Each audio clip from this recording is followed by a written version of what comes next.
Tofiq müəllim, Ulu Öndər Heydər Əliyev daim sənət adamlarına diqqət və qayğı göstərirdi. Vaxtilə sizə də əməkdar incəsənət xadimi adı vermişdi.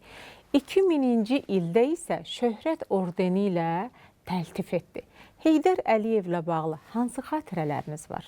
Hara gedirdi, bizi aparırdı rayonlara ki, özündən sonra bəstəkar, yazıcı, şair, rəssam danışsın.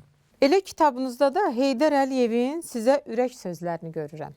Bütün əhvalatlar qutarandan sonra Heydər Əliyev bizi yığdı. İnstruktor əyləşmişdi. Başladı onları Heydər Əliyevə təqdim etməyə. Mənə gələndə deyir, Tofiq Bakıxanov haqqında mən danışacağım.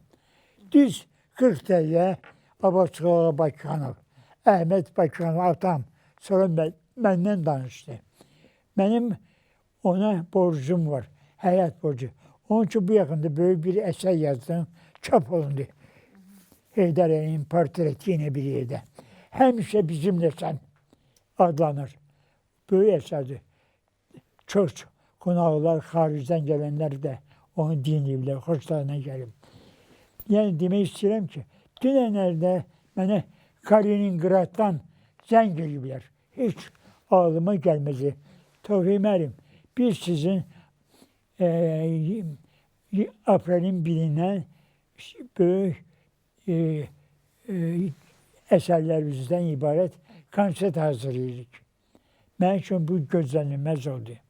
Bilirsiniz,